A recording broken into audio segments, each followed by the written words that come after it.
रोहिणीच्या सदनात चंद्रदेव उपस्थित होता. असं असताना ही कृतिका रोहिणीच्या सदनापर्यंत आली तेव्हा अधिक समाधानी मी झालो. ही तुम्हा बहिणीची भेट बहिणीचं नातं थोडं बाजूला ठेवलं तर पाहायला गेलं तर तुम्ही एकमेकांच्या सौती आहात. नाही असं नाही होते. आम्ही बहिणी आहोत, बहिणीला भेटायला आणि म्हणूनच अधिक मला आनंद झाला. बहिणींचा संवाद चालू दे. तुम्ही पण जरा थांबा, जरा आम्ही कसं बोलतो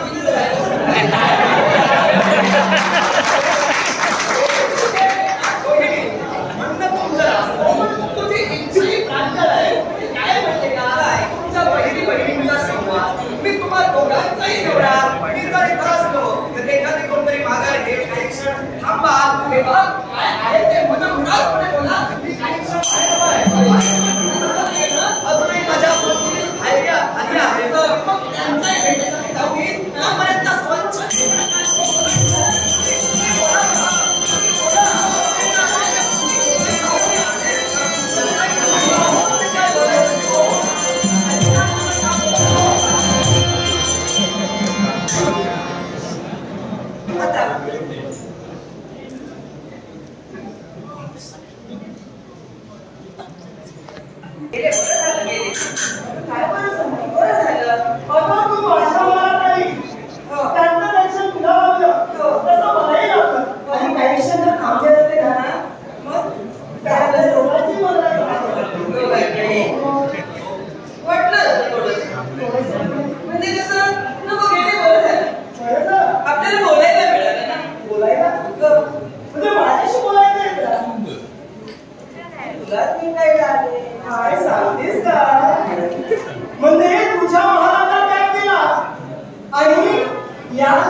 आता आणखी काहीतरी बोलशील तर मला भीती वाटते.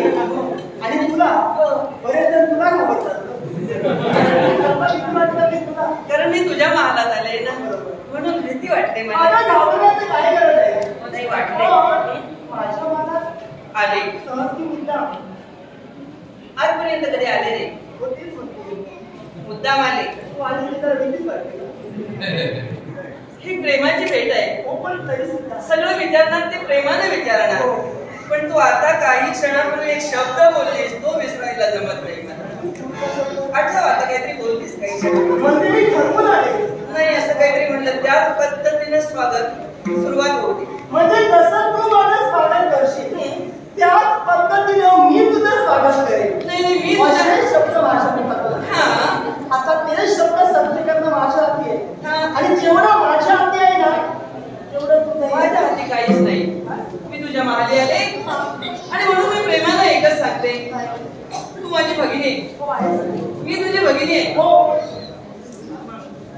काल माहितीये का चंद्रदेव बघायचे तेव्हा तुझ्या मागे असतात बोलण्यापेक्षा काय आहे ते स्पष्ट बोललेलं बरं. आणि म्हणून मीच नाही, माझ्या सहित अजून 25 जणी रडतायत ग. काय सांगते हे बोललंस हेच महत्वाचं. कारण रडताय हे तुला माहित नाही, कारण समोर नाही म्हणजे याचं कारण आहे. मी समोर असली तरी रडत नाही. बघ रडते का? आता त्या 25 जणी रडतायत त्याचं कारण असं बघून म्हणून आले मी.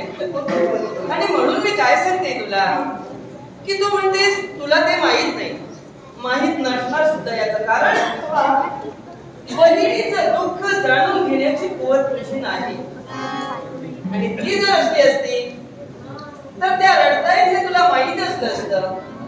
पण तुझ्या सुखापुढे तुला अजून कुणाचीही काळजी करत नाही असंच मला वाटतं. म्हणून तू मला हे विचारते कसं काय?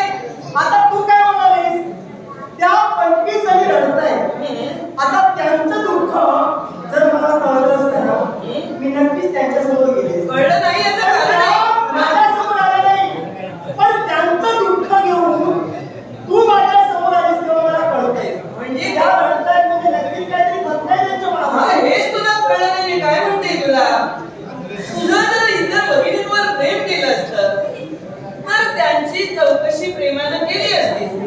त्यांच्या जीवनात काय घडतंय, त्या कशा आहेत, किती विरह यातना सहन करतायत या जर तुला माहिती नसतील तर बहिणीच्या प्रेमाला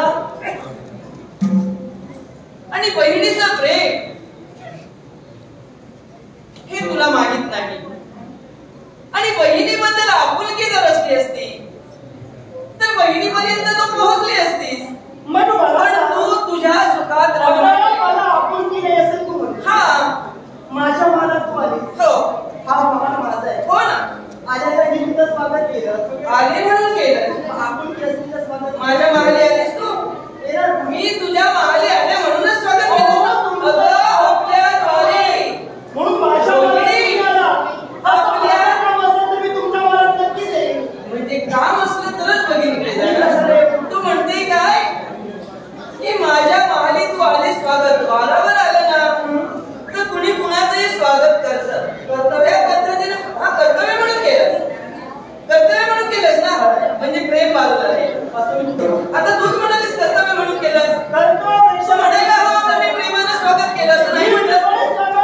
आता तू म्हटलं चांगलं काही दिसत नाही, वाईट एवढं नाही.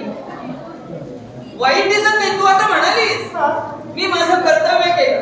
ते जर आता तू म्हणाली असतेस ना आपुलकी हा शब्द चौकशी तुझी केली. आपुलकी हा शब्द मी वापरला मग त्या आपुलकीतले येत नाही.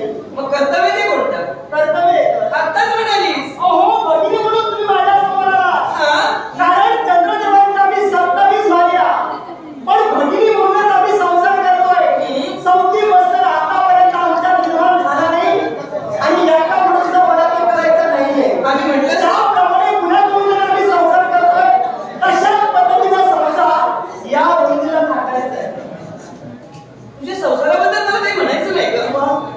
मी फक्त एकच म्हणते की आपण सर्व भगिनी जर सुखी असो आनंदी असो तरी आपल्याला खूप चांगलं आहे. त्यापेक्षा आपल्या आई बाबांना सुद्धा ते चांगलं असतं. पण इथे असं घडतच नाही. मग मला सांग तुमच्या आनंदासाठी या रोहिणीनं काय आता सांगतेस. मग आता तू आली नाही नाही याच्याबद्दल का नाही काय बोलतेस तू? मी काय बोलते? मी तुला काय सांगते?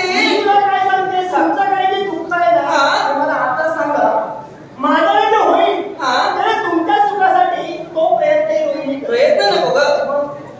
भगिनीच्या सुखासाठी प्रयत्न करायचा असता तर चंद्र जास्तीत जास्त वेळ तुझ्या महाली होते तेव्हा चंद्रदेवांना तू सांगितलं असतं की मी समाधानी आहे. पण माझ्या भगिनीचं काय झालं असेल? हवा तसा त्यांना वेळ देत नाही तुम्ही असं कधी बोललीस? म्हणजे चंद्रदेव जास्तीत जास्त माझ्या मनात असते. तर तुमच्या मनात ताप नाही. हा आरोप मी माझ्यावरती नाही. आरोप नाही. आरोप नाही. मग काय करायचं? हा आरोप नाही. आरोप मी करणार आहे. वेळ आहे. ही सुरुवात आहे. फक्त एकच सांगते मी तुला की इतर भगिनी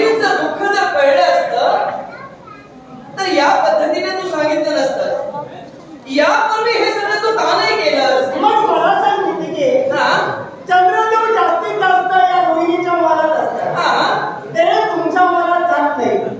कधी विचारला तुम्ही त्यांना? हो. नवऱ्यापेक्षाही आपण पहिल्यांदा आपण बहिणी आहोत आणि म्हणून म्हटलं प्रेमानं बहिणी आणि ते सौभाग्याच्या धनी आहे. आपल्या संसारात काही चुकतंय हे नवऱ्याला विचारायचं. विचारलं नाही ना. कधी नवऱ्याबरोबर बोलत असताना काही मर्यादा पाळायला हव्या. मर्यादा मग काय करायला हवं? थोडंसं उपासने बोलू नका. कोणीच बोलणार नाही.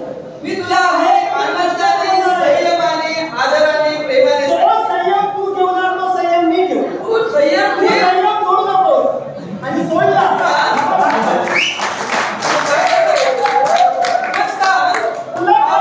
आपलं जे लग्न झालं, सर्व मुलींचं जे लग्न झालं ते कसं झालं हे आठवतं तुम्हाला?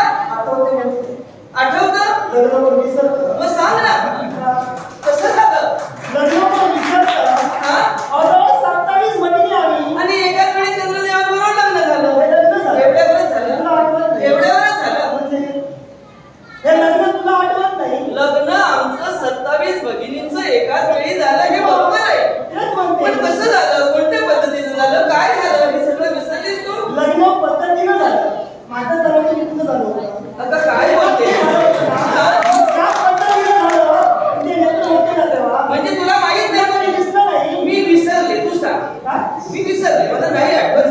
नेत्र गेले, तू सांग. म्हणजे लग्न आपलं कोणत्या पद्धतीनं झालं हे तू विसरले. मग तू सांग ना आता. मग न्याय मागण्यासाठी आले. मी लक्षात राहिलं. याचं कारण आहे. न्याय मागण्यासाठी मी आले नाही. मी बोलली तुझ्या जवळ मी न्याय मागायला आले म्हणून. कशाला आले? हे सगळं तुझं कोण ठरवते? उदयिक नसतं. उदयिक असतं ते परवाच्या दिवशी नसतं. त्याच्यामुळे म्हणून मी सांगते तुला जर हे सगळं माहित नाही, सगळ्या गोष्टींचा जर विसर पडला असेल तर ऐक.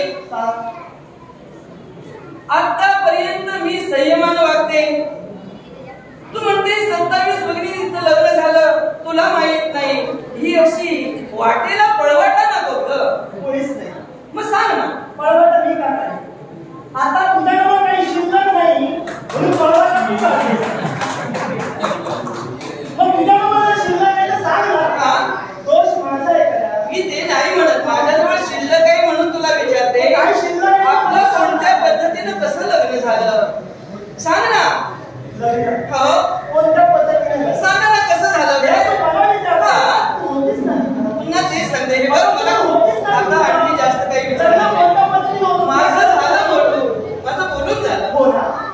माझं बोलून झालं. पुन्हा पुन्हा आता तेच नाही बोलणार मी. कारण माझ्या शब्दावर तू काय बोलतेस माझ्या ध्यानी आलं. मला वाटलं तू विसरली नशील, तुला माहित आहे. पण प्रकार नको. लग्न विधी प्रकारचे विचारलेत नाही. हे सगळं दोन झालं आता. हे कधीच सांगितलं सगळे प्रकार. जाऊ दे, पद्धत नाही मी सांगितलं. नाही जे तुला माहित नाही ते आता मी बोलत नाही. आणि म्हणून मी तुला एकच सांगते, नाही एक कर आता. उगाच कोणताही हाव आणू नकोस. आणि म्हणून मी सांगते तुला सरळ बोलते. तू आता लग्नाचे प्रकार वगैरे मी तुला विचारलं का? आणि म्हणून मी असं नाही कशा पद्धतीने आपलं लग्न झालं, विवाह पद्धती नाही विचारले. का झालं, कसं झालं, एकच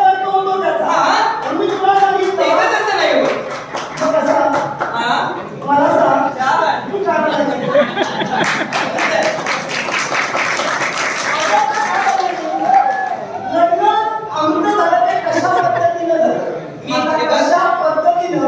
जाऊ दे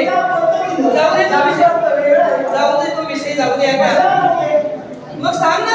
तू सांग ना. मी तुला विचारलंय. मग तू सांग ना. तुला गरज आहे म्हणून मी सांगायचं.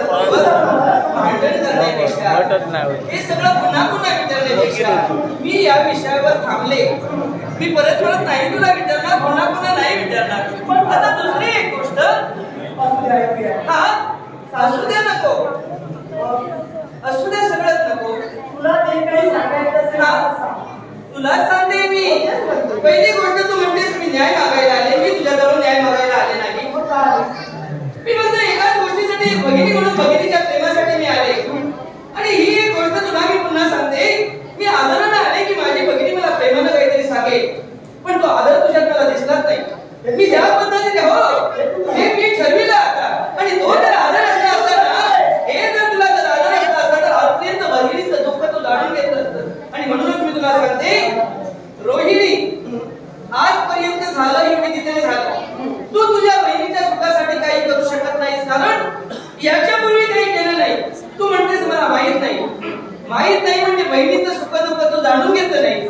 एक बहीण म्हणून तुझं ते कर्तव्य होतं. मी आता इथपर्यंत आले, तू वाट बघतेस माझ्यापर्यंत कसे आले नाही. आणि म्हणून चंद्र तुझ्या देवा देवा महाले येतात. तू त्यांच्यावर प्रेम करणे हे तुझं कर्तव्य आहे. पती म्हणून ते इथं बसतात, त्यांना तू घालून देऊ शकत नाही. पती म्हणून एक स्त्रीचं कर्तव्य म्हणून त्यांची पूजा करायला हवी, प्रेम करायला हवं. त्याबद्दल माझं दुमत काहीच नाही. फक्त माझं मत एकच आहे की आजपर्यंत लग्न होऊन एवढा कालावधी मागं पडला तरी सुद्धा अगदी जास्तीत जास्त वेळ इथं असून सुद्धा तुझ्या बहिणींबद्दल तुला वाटलं नाही की चंद्रदेव जर सतत माझ्याजवळ असतात तर त्यांच्या मैत्रिणींचं काय झालं असेल याबद्दल मला बोलायचं आहे. मग चंद्रदेव माझ्या मनात असतात, तुमच्या मनात जात नाही. या दोष माझा की त्यांचा आहे? दोष तुझा नाही का म्हणत मी तुझा दोष फक्त तू एकच म्हणायला हवं होतं. कधी म्हटलंस तू की तुम्ही माझे देव आहात, माझ्या सदनी तुम्ही येता, पण इतर वार्यांच्या सदनी तुम्ही जात नाही. त्या माझ्या भगिनी आहेत, त्यांच्यावर सुद्धा तुमचं प्रेम असायला. हा आता तू हे म्हणशील कारण माझ्याजवळ ते येतात म्हणजे मी आवडले, मी त्यांच्यावर प्रेम करते. मग सांग, ते जर तुझ्या मागे येतात तू नेमकं असं काय करत असते जे आम्ही करत नाही? बराच वेळ ते माझ्या मनात असतात. हा तुमच्या मनात जात नाही. हो. आणि हा जात विचारायला तू माझ्यासमोर आहे. प्रेमानं विचार. ते माझ्या मनात काय येत आहे? हा नक्कीच असे काहीतरी गुण माझ्यात आहे. हा ते त्यांना आवडले. आता तुमचे मी काय सांगते, तू चांगली आहे, तुझे गुण चांगले, तुझं प्रेम चांगलं म्हणून ते येतात. मग तुम्हाला मी वाईट कुठं म्हणते? पण मी काय सांगते की असं कधी त्यांना सांगण्याचा प्रयत्न केलात का की आपल्या भगिनी सुद्धा आपल्याप्रमाणे सुखात नांदाव्यात? असा कधी बहिणीचा विचार मी केला? बऱ्याच वेळा सांगितलंय. काय सांगितलं? जसं प्रेम मला आपण देताय ना, हे आता सांगतेस? बऱ्याच वेळा सांगितले. हा हे तू आता ऐकतेस? तसं नाही, तू आता हे मला मगापासून मी तेच विचारते. मगापासून मी तुला आता बऱ्याच वेळा सांगून सुद्धा हे तुमच्या मनात जात नाही. या दोष माझा आहे का? मला फक्त एवढंच सांग. तू बऱ्याच आणि वेळा मला सांगितलं त्यांचे हे दुःख घेऊन तू माझ्यासमोर आली. आता इथं जेव्हा आलीस चंद्रदेव तुझ्या समोर आले होते की नाही? हो ना. हा जाप त्यांना मी तुला सांगितलं, नवऱ्याला बोलताना काही मर्यादा पाळायच्या असतात. मर्यादा जेव्हा सहनशीलतेच्या बाहेर जातं, सहन करणं जमत नाही तेव्हा विचारायला हवं. अजूनही मला सहन करणं शक्य आहे. हो ना. जेव्हा सहन करणं मला शक्य होणार नाही तेव्हा मी त्यांना विचारणार आहे. आणि प्रथम म्हणून मी माझ्या भगिनीला विचारलं. हे त्याच्या अगोदर मी तुला सांगितलं ग. मी तेच तुला सांगते. माझ्या पद्धतीने समजण्याचा प्रयत्न त्यांना केलाय. आता ते तुमच्या मनात का जात नाही यातून तर मी देणार मी ते देणार. तुला सांगते की याच्यापूर्वी तू तुझ्या बहिणीचं सुख दुःख जाणून घ्यायला असं हवं. कसं म्हणतेस? तू आमच्यापर्यंत यायला हवं होतं. आता मी काय हो तुमच्यापर्यंत? आई म्हणजे तू माझ्या भगिनी नव्हे. असं नाही. मग तुमचं दुःख जर मला कळलं नाही तर अगं दुःख कधी कळतं? जेव्हा आपलेपणा असतो तेव्हाच कळतं ना. दुःखाचं तू सांगितलंच ना. अगं सांगितलं नाही. मला कळलंय. हा. म्हणून मी तुला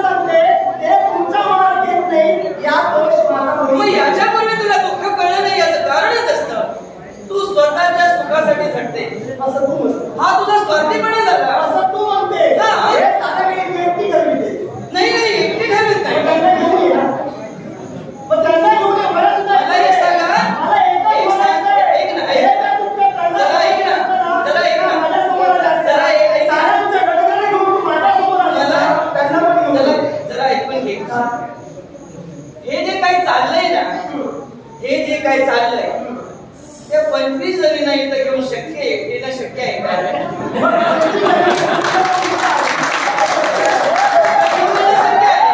तेव्हा तुझ्या बरोबरचं बोलणं माझं संपलं. तू अजून आई बाबांना सुद्धा घेऊन कुठून तयार तू कसं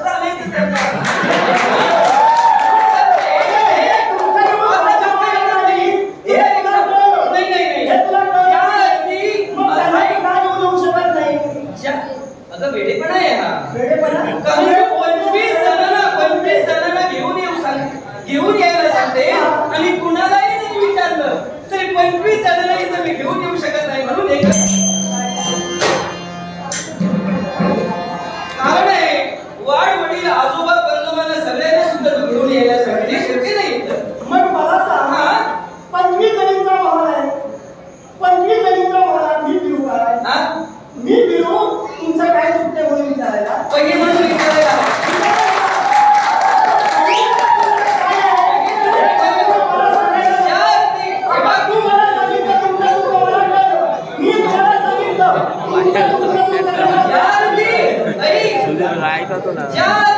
घेऊन यायला सांगितलं हे नियमबाह्य आहे आणि अशा नियमबाह्य व्यक्तीशी मला बोलायचं नाही. कारण 25 जणी जी इथं घेऊन यायला सांगते तिची योग्यता काय? तू आणखी काही बोललं असतं तरी चाललं असतं का? पण तू सांगतेस की 25 जण कुठून आणणार मी 25 जण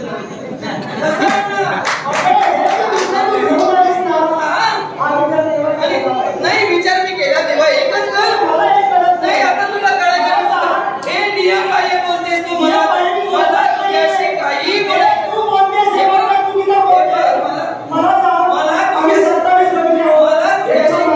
बोलायचं याचं कारण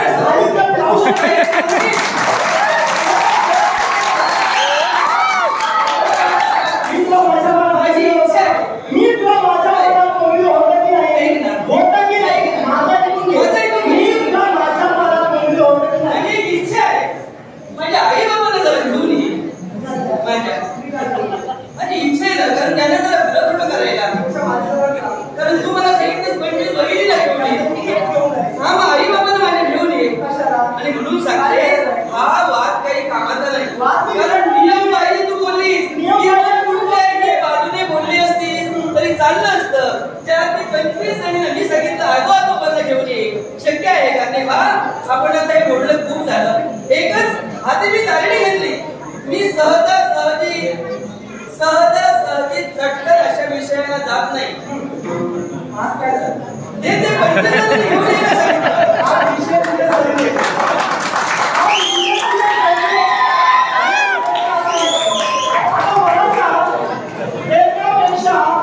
आम्ही 27 आता मला एक सांग एकच विषय सांगतो मी. आमचा दक्ष आणि एकापेक्षा एक आम्ही 27 मुली त्यांचा दुसऱ्यावरती माझ्यासमोर गोष्टींमध्ये झाली. कारण त्यांच्याबद्दल तुला आपुलकी आहे, त्यांच्याबद्दल तुला प्रेम आहे. पण मला सांग आता मी सोडून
बहिणींना आणायला सांगितलं. मी आता पर्याय तुला आजी आजोबांना किंवा बाबांना मी आईला आणायचं, तुला जमलं नाही. त्यानंतर मी तुला सांगितलं आमचं लग्न कसं झालं हे जमलं नाही. आणि आता तुला जेवढं माहिती आहे तेवढं तू सांगते. असं करू नकोस. आणि म्हणूनच मी तुला सांगते, तुला जे जमत नाही ती नियम बाह्य बोलते म्हणून मी हाती दारडी घेतली. मग घेतलीस ना? याचं कारणच आहे. घेतलीस तेव्हा मला लक्षात आलं. जी दारिणी घेऊन स्वतःच्या बहिणीसमोर उभी आहे, आपल्या रक्ताचं नातं आहे. पण तुझा तरी ते रक्ताचं नातं तू तारदिशी तोडलं. याचं कारण आहे. आणि हाती शस्त्र घेतलं. आता मला सांग, ही बहिणीची काळजी मला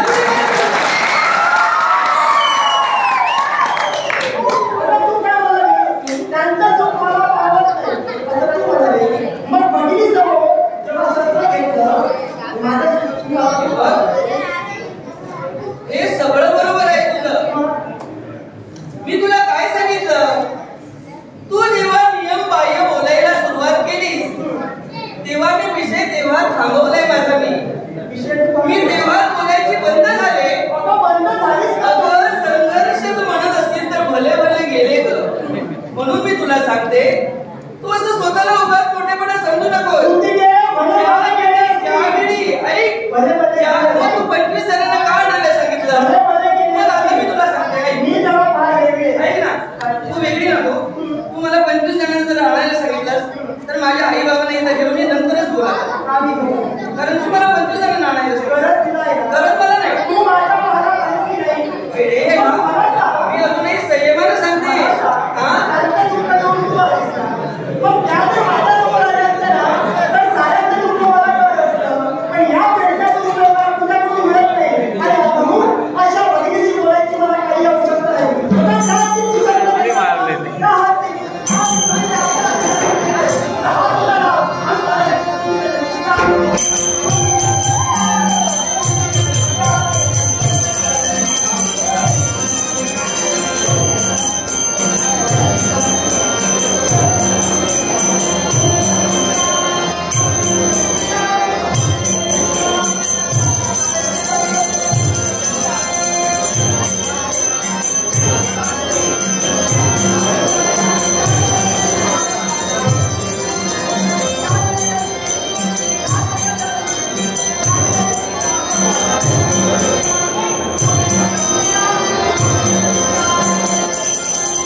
जाणून सुद्धा घेतलं नाहीस.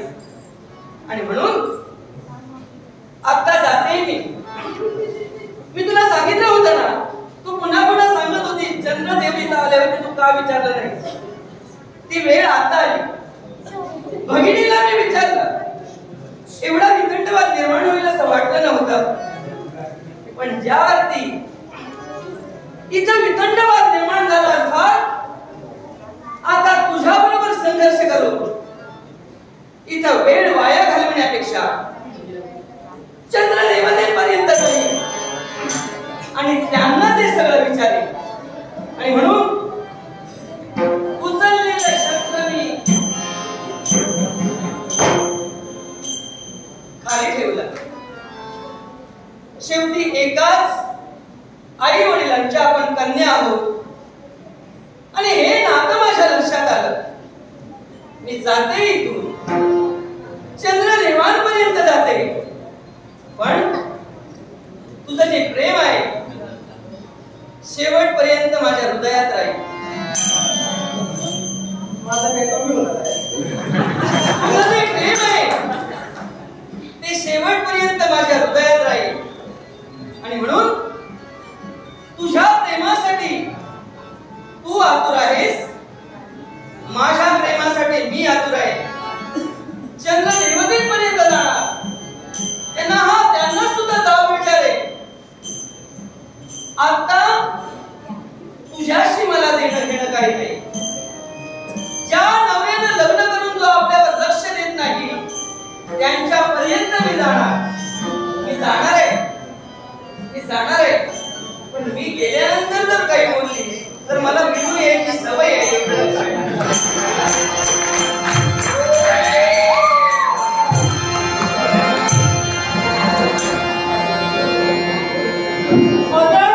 बराच प्रयत्न केला अगं, साऱ्यांच्या दुःखातून माझ्यासमोर आलीस. अगं, एकटीला ते शक्य झालं नाही, ते सारा गोष्टी करणार आहे. अगं